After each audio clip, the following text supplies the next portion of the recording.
Pourquoi ça doit toujours se passer comme ça? Pourquoi à chaque fois, toujours, les familles doivent pleurer? À cause des énergumènes, à cause des personnes qui, les envieux, les aigris. Pourquoi? Pourquoi ça doit se passer toujours comme ça?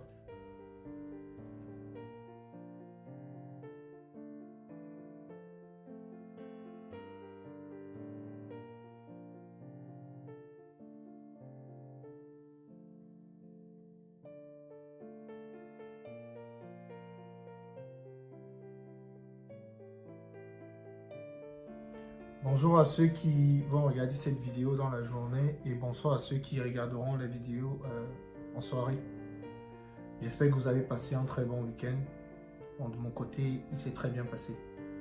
Bon, j'ai eu la chance de guérir durant la semaine dernière. Parce que si vous vous rappelez bien dans ma vidéo précédente, j'étais grippé, j'avais la grippe qui me dérangeait.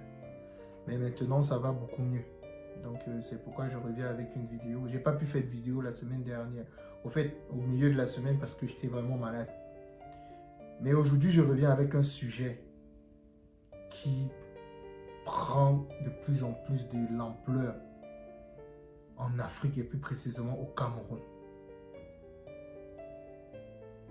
Je viens avec un sujet qui de plus en plus détruit des familles, détruit des amis, détruit des connaissances, détruit tout le monde. C'est un sujet qui fait mal à chaque fois qu'on l'écoute, même quand on ne connaît pas la personne. Je vais vous parler aujourd'hui du phénomène de l'empoisonnement. L'empoisonnement, comme je vous dis, c'est grave. Ça ne fait même pas 2 jours. 2 jours, comme je vous dis. On m'appelle du Cameroun. On me dit qu'il y a une cousine qui a voyagé, une cousine avec qui je suis ici. Quand elle partait, elle m'a dit que je suis en train de descendre comme ça au pays. 2 jours après, elle allait comme ça passer les fêtes avec ses parents, avec ses amis. 2 jours après, je reçois l'appel du pays. On me dit qu'elle est morte. Morte de quoi? D'empoisonnement.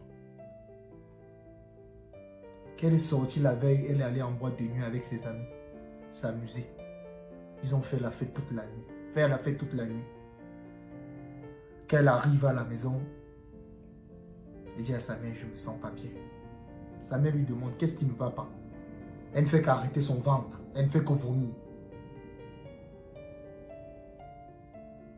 Merde. On parle d'un enfant comme ça qui a un avenir, qui avait un avenir prometteur ici. Hein?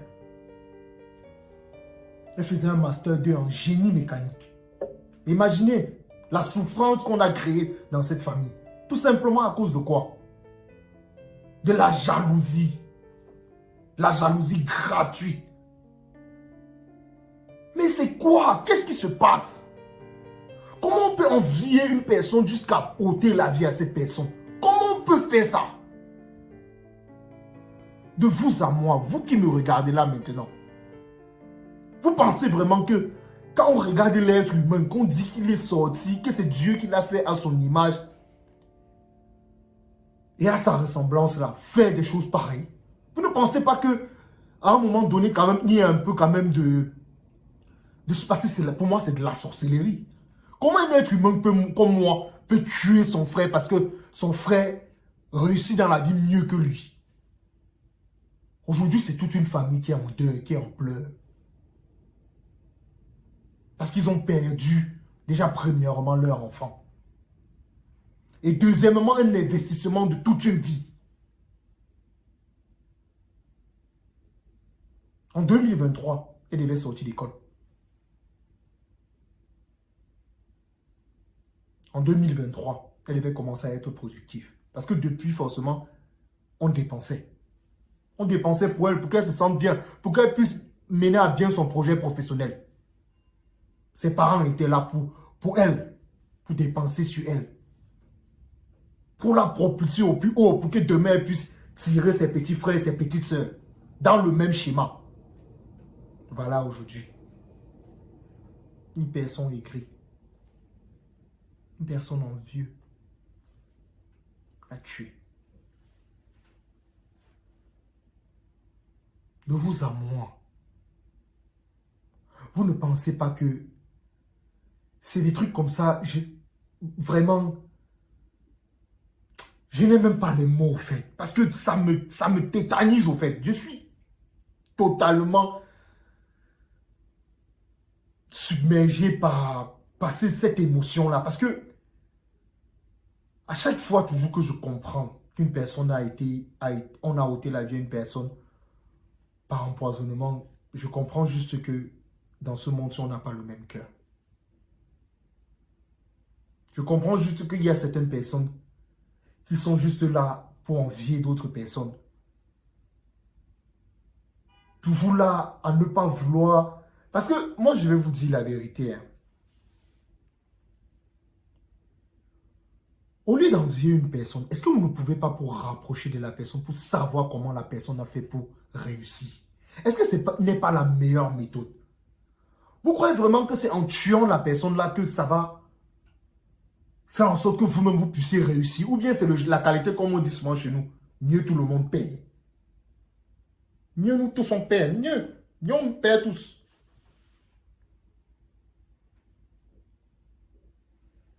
Parce que nous les Camerounais, c'est comme ça que nous pensons. Si je ne réussis pas, pourquoi mon frère à côté de moi doit réussir? Pourquoi? Vous faites en sorte que quand même les gens, les voyageurs, même les benguistes, même les personnes qui ont un peu réussi, même au Cameroun, quand ils commencent un peu à avoir une situation un peu stable, ils commencent à vous fuir. Ils commencent à fuir les personnes avec qui ils avaient l'habitude de rester à cause des histoires comme ça. Dernièrement, ça ne fait pas longtemps. Il y a un mariage qui s'est célébré au Cameroun, je crois précisément à l'ouest. On a carrément empoisonné tout le buffet, tout le buffet. On a carrément empoisonné. Vous faites ça comment? Vous faites ça comment? De vous à moi, vous faites ça comment? Est-ce que vous êtes prêt à tuer une centaine de personnes? Parce que vous voulez seulement assouvir votre désir de voir 2 personnes mourir. Ou une personne mourir. Vous empoisonnez tout un buffet. Comment on fait pour arriver jusqu'à ce niveau? Comment?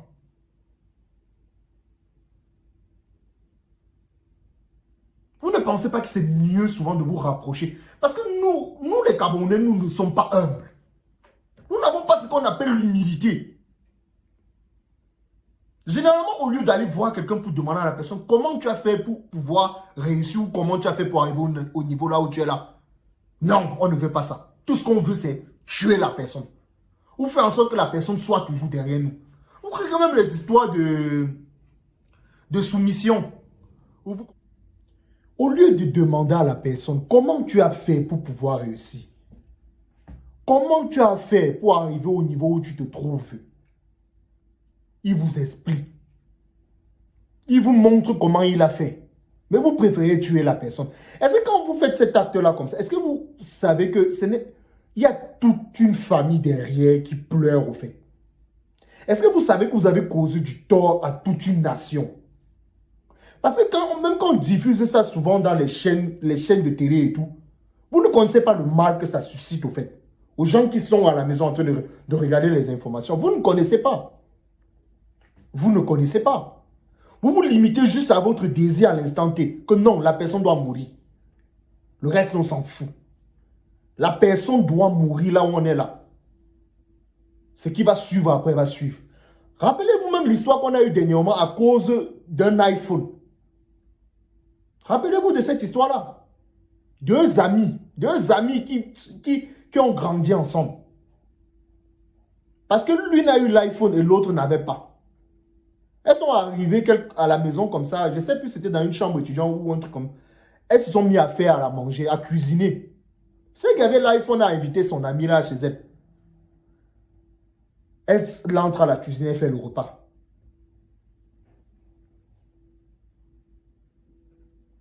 Quand elle finit de faire le repas comme ça, elle sert le repas à table. La deuxième, maintenant, demande à son ami, je ne sais plus d'aller chercher quoi, ou qu'est-ce qu'elle n'avait pas servi à table, ou c'était l'eau, ou c'était quoi. Pendant que son ami se lève pour partir comme ça,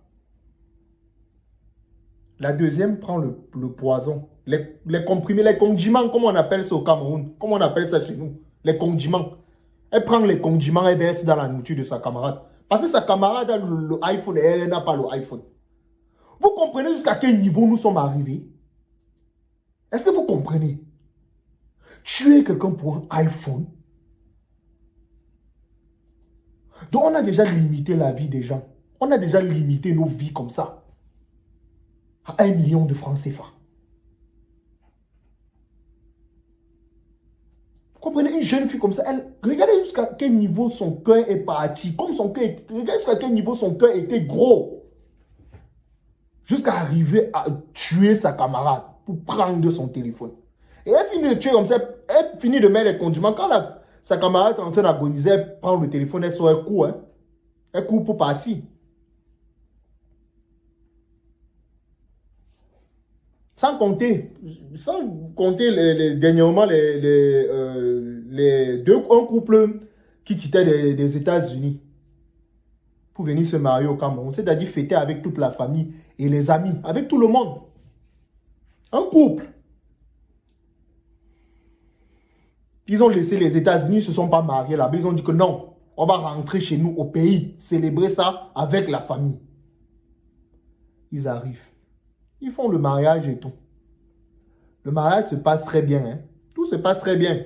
Cérémonie, dot, mairie, église et tout. Quand la mariée rentre aux États-Unis, 2 semaines après, on me dit qu'elle est morte. Morte de quoi? D'empoisonnement.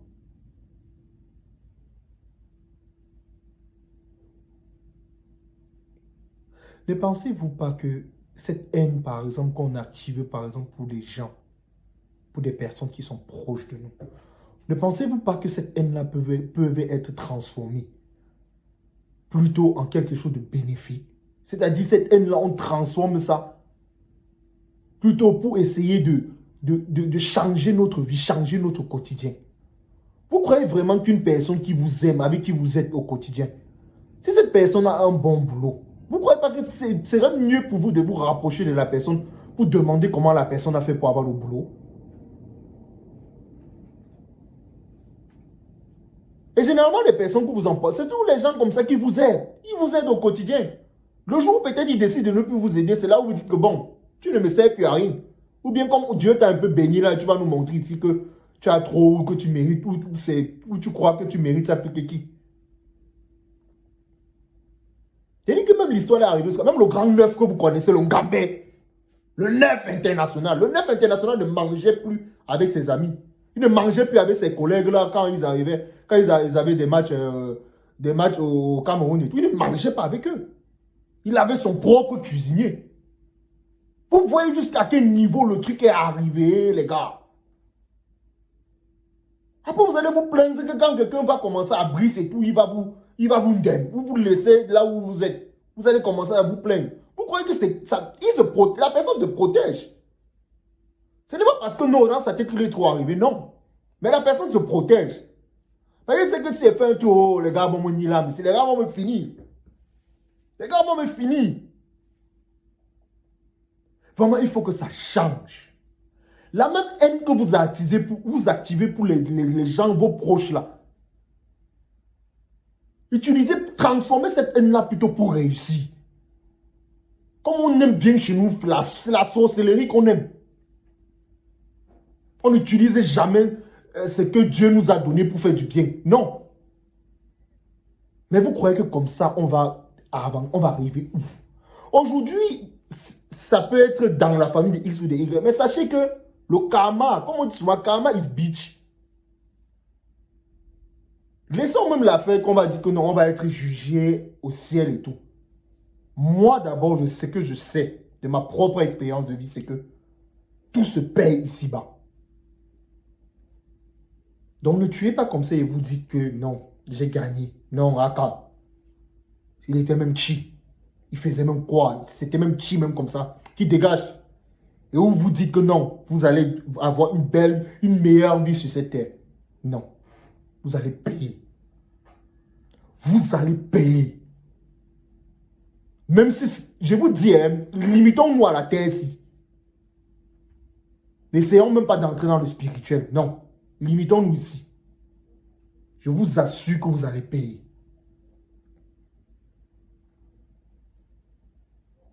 Apprenons à dénoncer. Dénonçons tous les maux qui minent notre société. En l'occurrence, celui-ci. Le cas de l'empoisonnement. Arrêtons. Ça fait tellement de mal dans les familles. Aujourd'hui, j'ai une famille endeuillée. La maman est inconsolable. Le père, on l'a même seulement hospitalisé. Actuellement, il est aux urgences. On ne sait même pas s'il va s'en sortir. Parce qu'il a reçu la nouvelle comme ça. Le choc a été tellement terrible que ça a déclenché. On ne sait même pas ce que ça a déclenché dans lui. On ne sait pas. Voilà 2 morts que vous avez engendrés comme ça.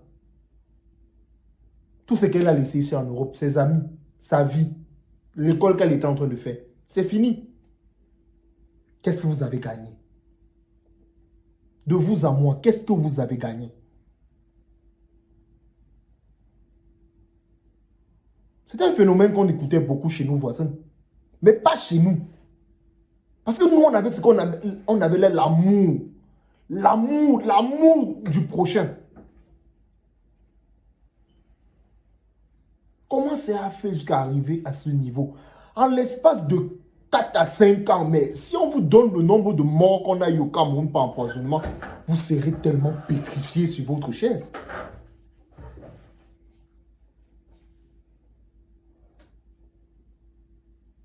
Prenons conscience. Prenons conscience. C'est beaucoup mieux de vous rapprocher de la personne qui a réussi ou qui est en train de vouloir sortir la tête de l'eau pour demander conseil que de chercher à détruire cette personne. Parce que quand vous détruisez cette personne, c'est toute une famille que vous détruisez. C'est ses enfants, c'est ses frères, c'est ses sœurs, c'est ses parents, c'est ses grands-parents, c'est ses tantes, c'est ses oncles, ses cousins, ses nièces. C'est toutes les personnes qui l'aiment. Et toutes les personnes qui pouvaient aider grâce à cette position que Dieu lui a donnée. Mais vous avez tout détruit. À cause de quoi? Votre orgueil. À cause de quoi? Votre méchanceté. À cause de quoi? Votre façon d'être aigri envers vous-même et envers le monde. En tout cas, tout ce que je vais vous dire, c'est que tout se paye ici-bas. Nous arrivons à la fin de cette vidéo. Je sais que j'ai été un peu... J'ai mis tellement de cœur dans cette vidéo parce que ça me touche tellement. Ça me fait tellement mal. Vraiment condoléances, mes grandes condoléances à mon oncle. Toutes mes condoléances. Et j'espère que tu pourras trouver la force de pouvoir surmonter cela. Et que le Seigneur veille sur toi. Qu'il puisse vraiment faire en sorte que tu puisses te remettre de cette situation. Même si on sait que ça, tu ne pourras jamais te remettre. Parce que perdre un enfant, c'est toujours quelque chose de très difficile. Il y a quoi à toute la famille?